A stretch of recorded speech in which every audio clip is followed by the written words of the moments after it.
What if I told you there was a James Bond video game where Heidi Klum and Shannon Elizabeth played Bond girls and Willem Dafoe was the villain? It's bulletproof! Today we're looking at Everything or Nothing, released in spring 2004 for the GameCube, PlayStation 2, and original Xbox. After the success of GoldenEye, developed by Rare and published by Nintendo, the James Bond 007 license went to Electronic Arts.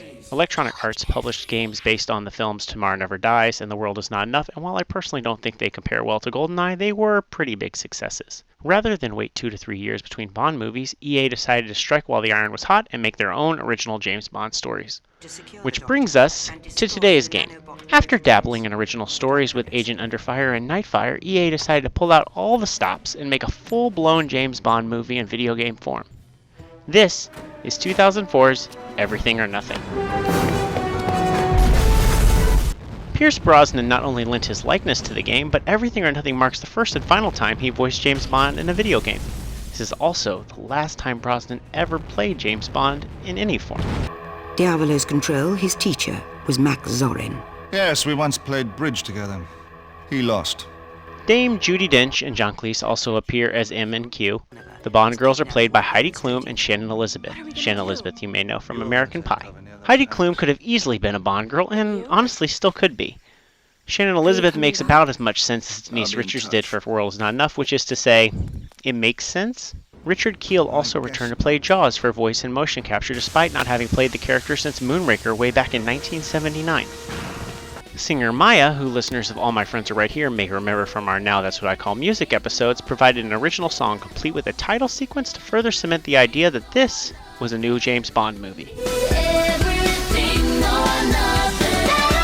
Bruce Firestein, co-writer of the films GoldenEye, Tomorrow Never Dies, and World Is Not Enough, wrote the script for the game.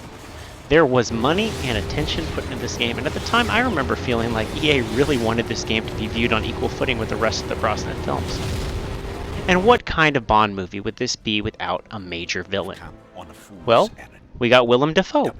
And Willem Dafoe is one of the greats, and he would not have been out of place in one of Brosnan's movies, especially around this time. There's a good variety of gameplay in Everything or Nothing. It's primarily a third-person shooter that's pretty good for its vintage, and it came out a year before Resident Evil 4 and about 2.5 years before Gears of War.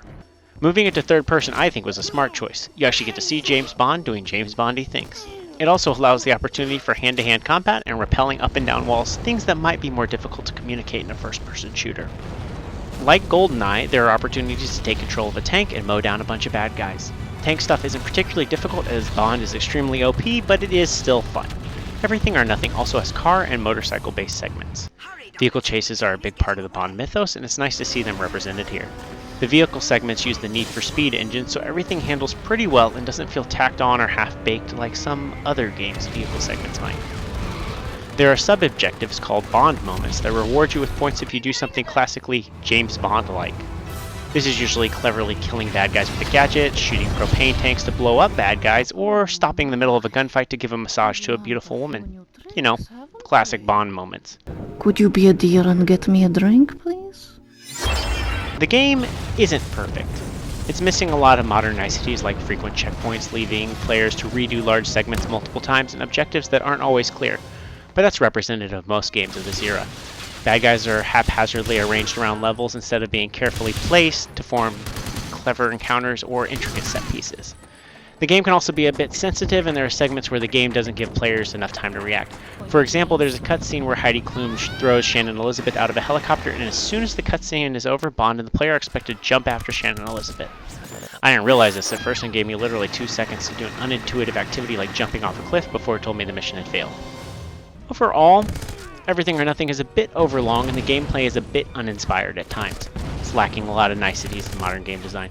But that's all really washed away because it captures the spirit of the Brosnan era, warts and all. It's a game elevated by its IP.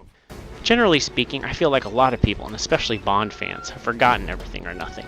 Now to be fair, this was the third of 5 Bond games that EA released between 2001 and 2005, and Die Another Day was pretty terrible, so Bond fatigue may have been kicking in. But that's unfortunate, because unlike most Bond games, Everything or Nothing really tries to not emulate GoldenEye and actually be something different. For the most part, it succeeds. Everything or Nothing is not going to get a remaster or a remake or ever be released for another system. EA lost the Bond rights some time ago, and getting all the voice actors to re-sign new contracts would be more trouble than it's worth. It's gone forever, except you can get it for less than $10 used with shipping if you still have a system that will run it, which is, of course, the PS2, original Xbox, or a GameCube, or actually even a Wii because Wii's play GameCube discs. So do yourself a favor and check out Everything or Nothing. It's pretty cheap and pretty enjoyable. Sure is a game.